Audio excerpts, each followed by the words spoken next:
کہانی ستارے میں ہم آپ کو ویلکم کہتے ہیں۔ ہماری آج کی کہانی ہے رانگ نمبر۔ میرے شوہر سرمد اس بار بھی بس بہت جلد ہمیشہ کے لیے واپس آنے کا دلاسا دے گئے تھے، اور یہ پچھلے 4 سال سے ہو رہا تھا۔ وہ جب بھی چھٹیوں پر پاکستان آتے، گرم جوشی سے وعدہ کر جاتے کہ اب کی بار ہمیشہ کے لیے واپس آ جاؤں گا، مگر ایسا ہوتا نہیں تھا۔ وہ بہت سارا پیسہ کمانے کی غرض سے 2 سال کے لیے پردیس گئے تھے، مگر اب اور زیادہ کے چکر میں 4 سال کا عرصہ بیت گیا تھا۔ گھر میں میرے اور چھوٹی اینی کے علاوہ ساس بھی تھی، جو ہر وقت عبادت میں مصروف رہتی۔ وہ بہت گھریلو اور کم گو خاتون تھی، اور اینی تو ابھی بے حد چھوٹی تھی۔ میرا میکا بھی دوسرے شہر میں تھا، سو میں سارا دن مسلسل تنہائی سے عاجز آ چکی تھی۔ دن تھا جو کٹتا نہ تھا، اور راتیں تھیں کہ طویل سے طویل تر ہوتی محسوس ہوتی۔ سرمد بے حد اچھے شوہر تھے، ہر طرح سے میرا خیال رکھتے، مگر بہت خاموش طبیعت کے تھے، اور میں بے حد شوق، ہر بات پر کہکہ لگانے والی۔ مجھے شروع سے ہی رومانٹک مرد پسند تھے، جن میں یہ خوبی ہونی چاہیے کہ چاہے 10 روپے کے ایک گلاب کے پھول کو بیوی کے بالوں میں سجا کر اسے خوش کر سکیں۔ مجھے بھی ایسی چھوٹی چھوٹی خوشیاں عزیز تھیں، مگر سرمد بالکل الگ طرح کے مرد تھے، بے حد سنجیدہ مزاج۔ مسکرانا تو شاید انہیں ناگوار گزرتا تھا، اور انہیں کہکہ لگاتے ہوئے تو میں نے ایک آدھ بار ہی دیکھا تھا، لیکن میں اس حقیقت سے کسی صورت انکار نہیں کر سکتی کہ وہ میری بہت زیادہ عزت کرتے تھے اور میرا مکمل خیال رکھتے تھے۔ میں اس وقت اپنے کمرے میں بیٹھی سرمد کے بارے میں ہی سوچ رہی تھی کہ میرے موبائل کی بہت دیر سے سوئی ہوئی بیل جاگ اٹھی۔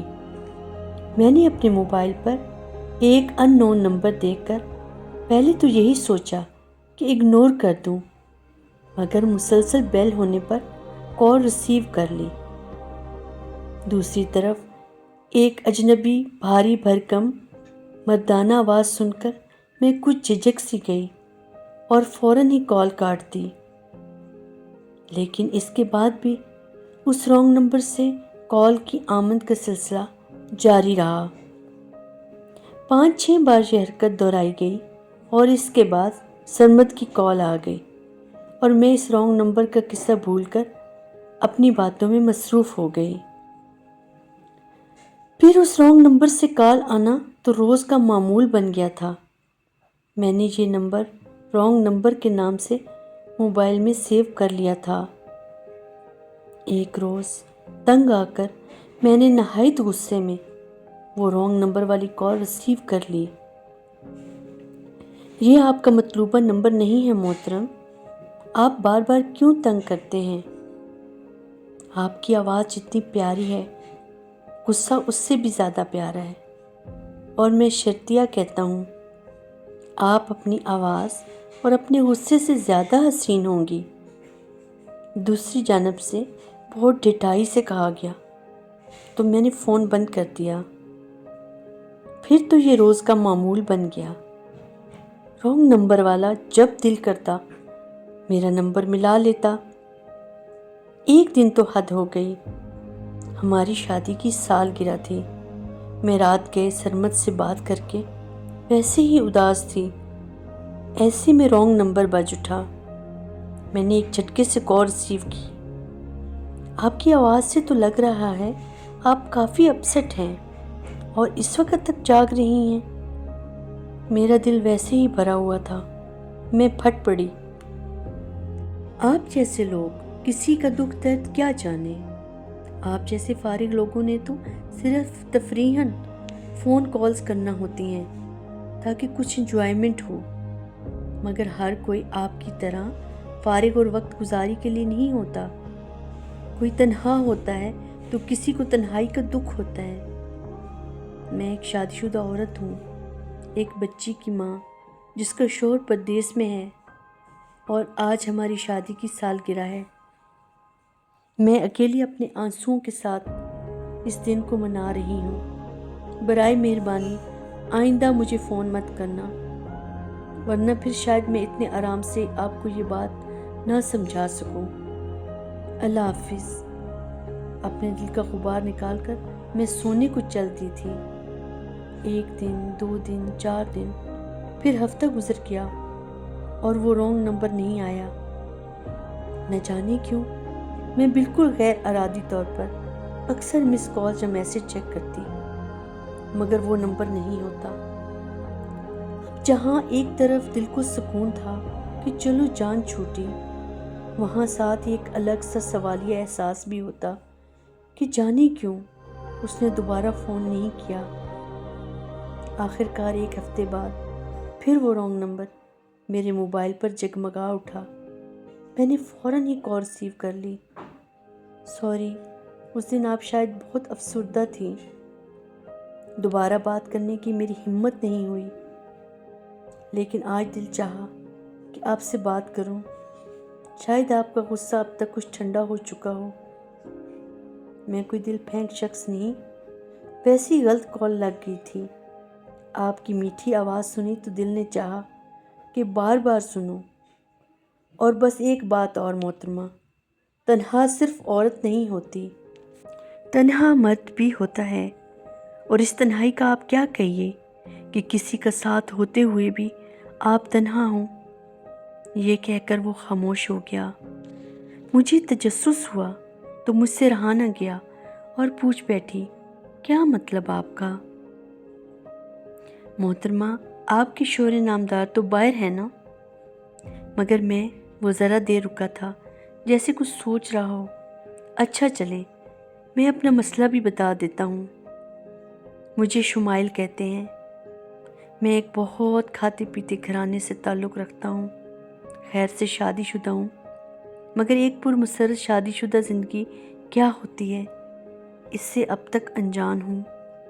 میرے امیر کبیر لیکن بہت خدا ترس والدین نے ایک غریب اور جاہل لڑکی سے میری شادی کرا کے بہت نیکی کا کام کیا تھا، اور اب میں نہ صرف اپنی سوچ اور شخصیت کے بالکل برعکس بیوی کے ساتھ زندگی گزارنے پر مجبور ہوں، بلکہ اس کے گھر والوں کی کفالت بھی میرے ذمہ ہے۔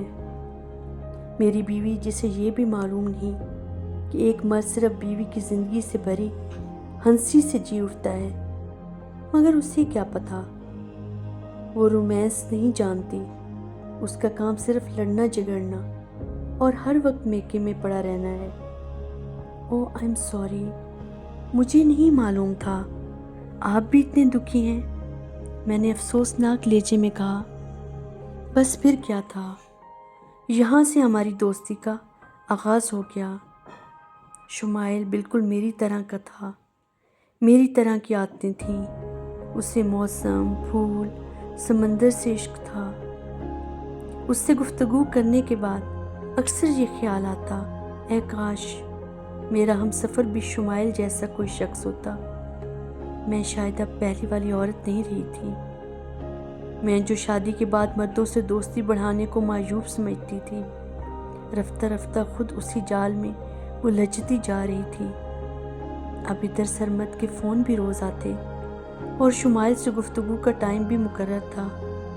میں اپنے گھر میں آزاد تھی، اس سلسلے میں کوئی روک ٹوک نہ تھی، سو دوستی کے نام پر اس آگ میں بے خوف و خطر کود پڑی۔ ہم روز ڈھیروں باتیں کرتے، آہستہ آہستہ سرمد کی دوری کا غم دور ہونے لگا۔ میں اب خوش رہنے لگی تھی۔ شاید سرمد نے بھی اس بات کو نوٹ کیا تھا، اسی لیے اس روز فون پر باتوں کے درمیان اچانک بولے، کیا بات ہے، آج کل تم میری واپسی کا تقاضا نہیں کرتی؟ میں نے جلدی سے بات بنائی، بھائی روز کہہ کہہ کر تھک گئی ہوں، اس لیے سوچا کہ یوں ہی اس معاملے میں چپ رہ کر احتجاج کیا جائے۔ میں نے بہت خوبصورتی سے بات سنبھال لی تھی۔ اور سرمد تو ویسے بھی سیدھے سادے بندے تھے۔ وہ میری ہر بات پر آنکھیں بند کر کے یقین کر لیتے تھے۔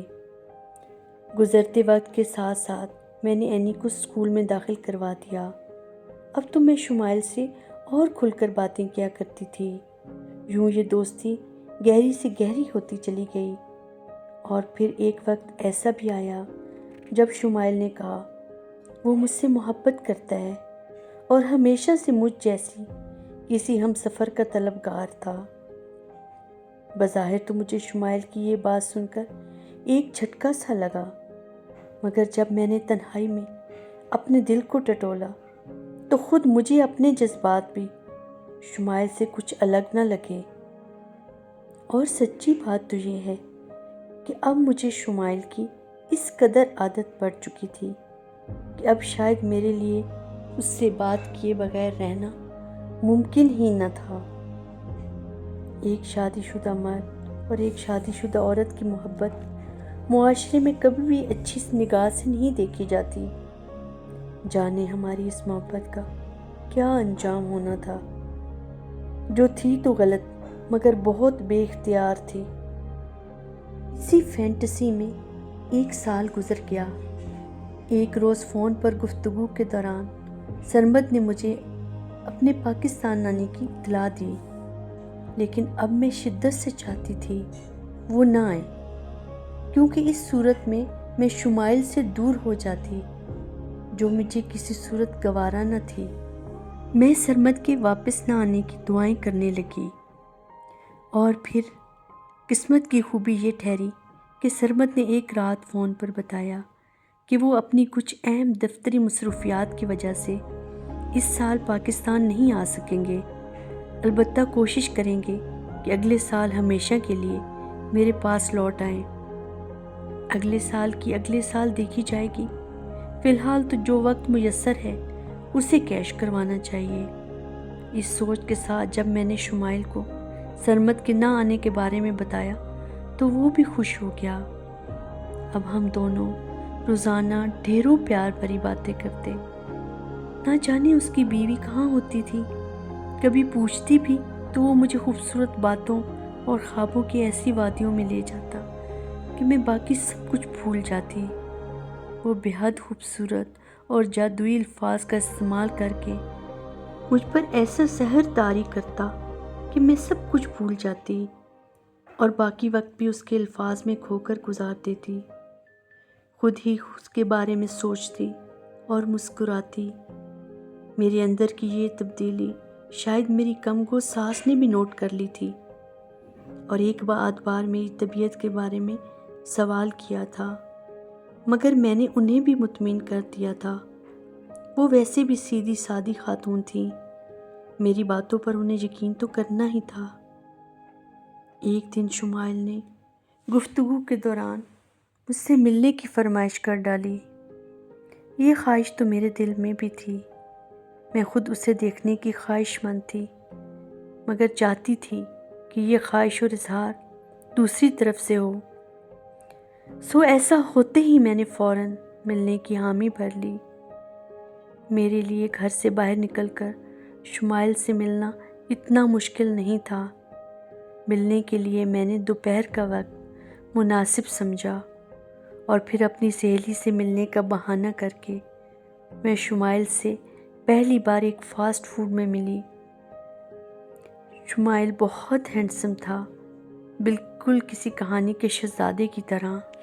وہ کھل کر میری خوبصورتی اور ذوق کی تعریف کر رہا تھا، جسے سن کر میں پھولی نہیں سما رہی تھی۔ ہم دونوں چونکہ شادی شدہ تھے، اس لیے کنواروں سے زیادہ ہمیں محتاط رہنے کی ضرورت تھی، سو ہم کبھی کبھی مختلف ریسٹورنٹس میں ملنے لگے تھے۔ ہم دونوں محبت کے جس راہ پر چل رہے تھے، اس کا انجام نہ تو کبھی سوچا تھا، نہ اس کے بارے میں کبھی بات کی تھی۔ حقیقت یہ ہے کہ میں سرمد کو نہیں چھوڑ سکتی تھی، اور میرے حساب سے شمائل بھی اپنی بیوی کو نہیں چھوڑ سکتا تھا، ورنہ اس کے والدین اس سے قطع تعلق کر لیتے۔ خیر اس طرز پر ہم شاید سوچنا بھی نہیں چاہتے تھے۔ ایک دن شمائل نے مجھے فون کیا تو بہت پرجوش تھا۔ وہ مجھے اپنی شادی کی سالگرہ پر انوائٹ کرنا چاہتا تھا۔ وہ چاہتا تھا میں اس کے گھر آؤں اور یہ پارٹی اٹینڈ کروں۔ مجھے دل میں اس کی بیوی سے تھوڑی سی جلن محسوس ہوئی تھی، مگر چونکہ یہ حقیقت تھی کہ وہ بھی میری طرح شادی شدہ تھا، بہرحال شمائل کے بے حد اصرار پر میں نے اس تقریب میں شرکت کی حامی بھر لی تھی۔ اس روز میں خاص طور پر سج دھج کے ساتھ پارٹی میں پہنچی تھی۔ شمائل مجھے گیٹ پر ہی مل گیا تھا۔ اس نے مجھے اندر لے جا کر اپنی بیوی سے ملوایا تھا۔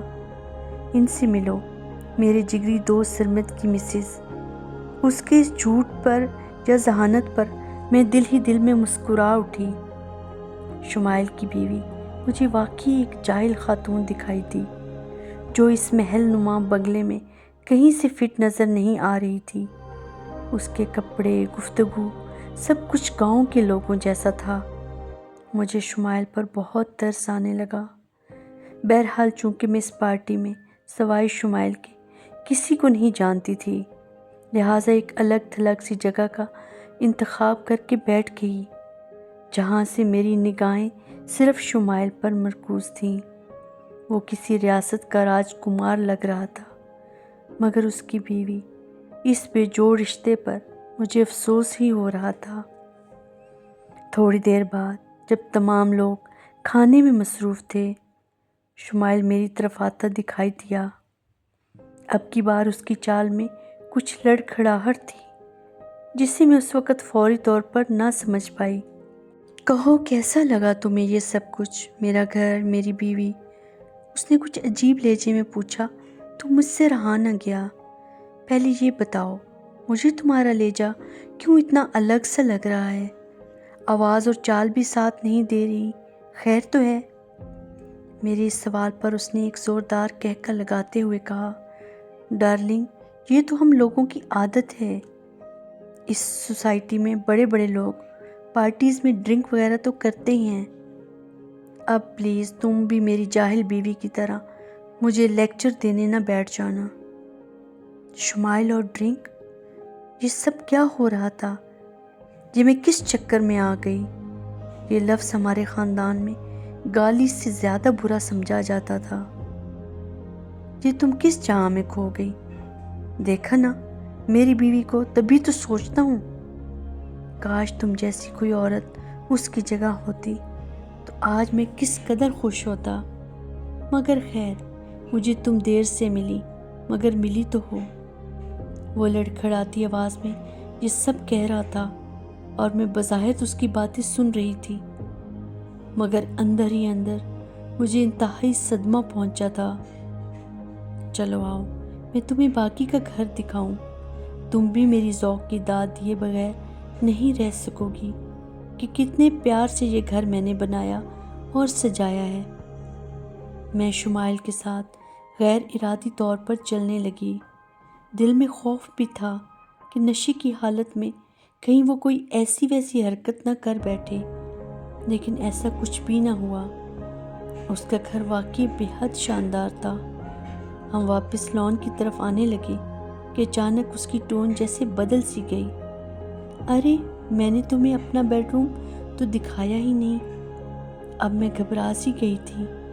یہاں تو میں کسی کو جانتی تک نہ تھی، اور شمائل کا گھر اتنا بڑا تھا کہ میں کسی کو آواز دیتی تو کوئی نہ سنتا۔ میں نے فوراً ہی بہانہ بنایا، پھر کبھی صحیح، ابھی مجھے دیر ہو رہی ہے، اینی پریشان ہو رہی ہوگی اور سرمد کا بھی فون آنے والا ہوگا، اب میں چلوں؟ بہرحال میں کسی طرح جان چھڑا کر وہاں سے آ گئی تھی۔ کس طرح آئی یہ میں ہی جانتی ہوں۔ گھر آ کر میں گھنٹوں سوچتی رہی، کیا شمائل واقعی بد کردار ہے یا محض یہ میرا وہم تھا؟ یہی سوچتے سوچتے میری آنکھ لگ گئی۔ دوسرے دن مقررہ وقت پر شمائل کی کال آ گئی۔ آئی ایم سو سوری، مجھے نہیں معلوم تھا کہ تم میری اس حرکت پر اتنا ناراض ہو جاؤ گی اور وہاں سے اتنی جلدی آ جاؤ گی۔ سوری، سو سوری، آئندہ ایسا نہیں ہوگا۔ یوں بات آئی گئی ہو گئی۔ اور ہم پھر سے پرانی ڈگر پر چل پڑے۔ اب روز فون پر ہماری باتیں ہوتی، مگر میرے دل میں ایک پھانس سی چبھی ہوئی تھی کہ شمائل ڈرنک کرتا ہے۔ میں اکثر یہ سوچتی، اگر وہ ڈرنک کرتا ہے تو پھر شاید اس کی زندگی میں اور عورتیں بھی ہوں، مگر شاید میری یہ سوچیں میری آنکھیں کھولنے کے لیے ناکافی تھیں۔ اس دن میری سالگرہ تھی اور شمائل کے اصرار پر گھر میں ایک سہیلی کے گھر جانے کا بہانہ بنا کر اپنی بیٹی کو دادی کے پاس چھوڑتے ہوئے میں اس کے ساتھ شہر کے مشہور فوڈ اسٹریٹ میں موجود تھی۔ آج بھی اس کی چال اور آواز سے لگ رہا تھا کہ اس نے ڈرنک کیا ہے، اور اس کے منہ سے بہت گندی بدبو آ رہی تھی جو میرے دماغ کو بری لگ رہی تھی۔ میں دل ہی دل میں پشیمان تھی کہ خواہ مخواہ یہاں آ گئی۔ میں دل ہی دل میں سوچ رہی تھی، اب کبھی شمائل سے ملاقات نہیں کروں گی۔ کیا ہوتا جو آج وہ مجھے ٹھیک طریقے سے وش کرتا۔ یہ لیں بیگم صاحبہ، تمہاری سالگرہ کا تحفہ۔ حسین لوگوں کے لیے حسین تحفہ ہونا چاہیے۔ یہ کہتے ہوئے اس نے مخمل کی ایک ڈبیا کھولی جس میں رکھی جگمگاتی ہیرے کی انگوٹھی میری آنکھوں کو چکنا چور کر گئی۔ مجھے نہیں یاد تھا کہ سرمد نے کبھی مجھے میری برتھ ڈے پر وش کیا ہو، اور تحفہ تو بس ایک بار ہی دیا تھا جب میری چھوٹی بہن میرے گھر رہنے آئی تھی۔ اس کے یاد دلانے پر وہ عجوبہ ہوا تھا۔ اور کہاں شمائل، جس نے میری خاطر میری محبت میں اتنے پیسے خرچ کر ڈالے تھے۔ یوں تھوڑی دیر پہلے میرے دل میں شمائل کے لیے جو بدگمانی تھی وہ جاتی رہی۔ اور سچی بات تو یہ ہے کہ مجھے ہیرے کی انگوٹھی سے زیادہ خوشی اس بات کی تھی کہ شمائل اس دن کو یادگار رکھنا چاہتا تھا۔ کاش سرمد بھی کبھی مجھے ڈنر پر لے جاتا۔ میں یہ بات دل میں سوچ کر رہ گئی۔ شمائل کو احساس ہو چکا تھا کہ میں اتنا قیمتی تحفہ پا کر بہت خوش ہوں اور وہ مجھے جیت چکا ہے۔ میں انکار کرتی رہی، مگر اس نے وہ ڈبیا میرے پرس میں رکھ دی۔ پھر ہم کھانا کھاتے ہوئے ادھر ادھر کی باتیں کرنے لگے کہ اچانک میں نے ایک سوال پوچھ لیا، اور مجھے یقین تھا کہ نشے کی حالت میں وہ جھوٹ نہیں بولے گا۔ شمائل، کیا کبھی میرے علاوہ بھی کسی عورت کے ساتھ ڈیٹ پر آئے ہو؟ سچ سچ بتانا، میں بالکل برا نہیں مانوں گی۔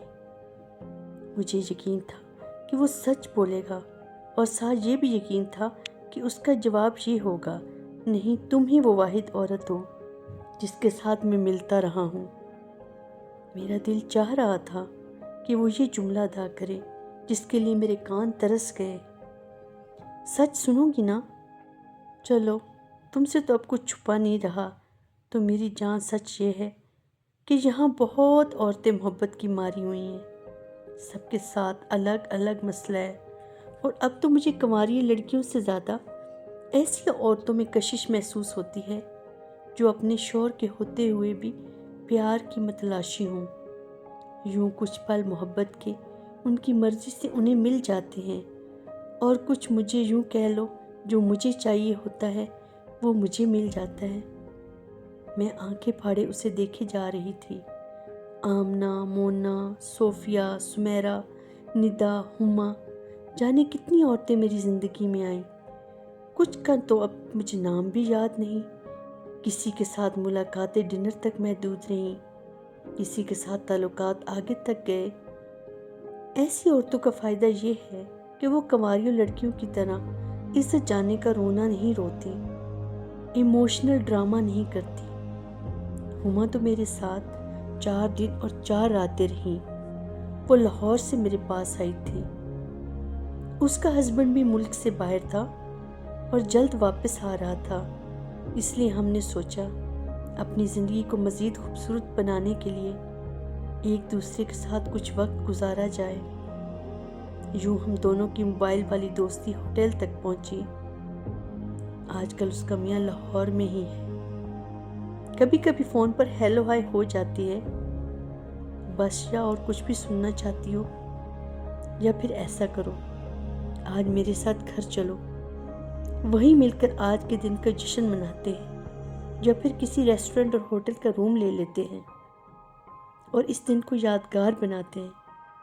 اس نے یادگار پر زور دیتے ہوئے کہا، تم ایک نہایت گھٹیا بھنورا صفت مرد ہو، مگر معاف کرنا، میں ایسی ہرگز نہیں۔ تم ایک پلے بوائے ہو جو عورتوں کے جذبات اور احساسات سے کھیلتے ہو، ان کی کمزوری اور تنہائی کا فائدہ اٹھاتے ہو۔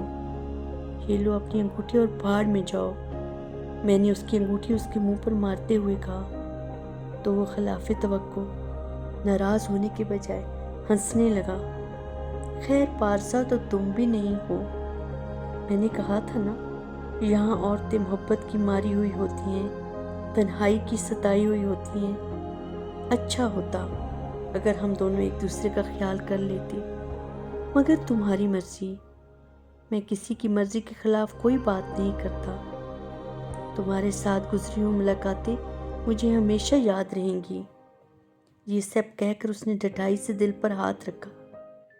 مجھے اپنا سر چکراتا ہوا محسوس ہو رہا تھا۔ میں مشکل سے گھر تک پہنچی اور گھنٹوں روتی رہی۔ تم کون سی پارسا ہو؟ یہ جملے میرے دماغ میں ہتھوڑے کی طرح برس رہے تھے۔ میں نے پوری رات اپنا احتساب کیا تو اپنے آپ کو ذلت کے پاتال میں گرا ہوا محسوس کیا۔ روتے جاگتے فجر کی اذان ہوئی تو خدا سے گڑ گڑا کر معافی مانگنے کا خیال آیا۔ وہی ایک ذات تھی جو مجھے سکون دے سکتی تھی۔ میں نے خدا سے رو رو کر معافیاں مانگی اور پھر پہلی فرصت میں اپنے موبائل کی سم بدل لی۔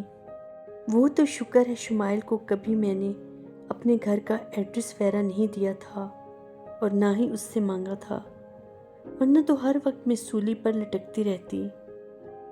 آج اس واقعے کو کئی سال گزر چکے ہیں۔ اینی کے بعد آیان نے آ کر میرے سونے گھر کو آباد کر دیا ہے۔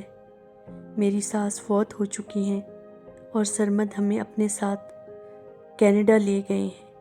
میں اب اپنے شوہر کے ساتھ رہتی ہوں اور اپنے بچوں کی دیکھ بھال کر رہی ہوں، ان کی اچھی پرورش کر رہی ہوں۔ میرے شوہر میرے وفادار ہیں۔ میں اب ان کے روکھے پھیکے رویے کی کبھی شکایت نہیں کرتی۔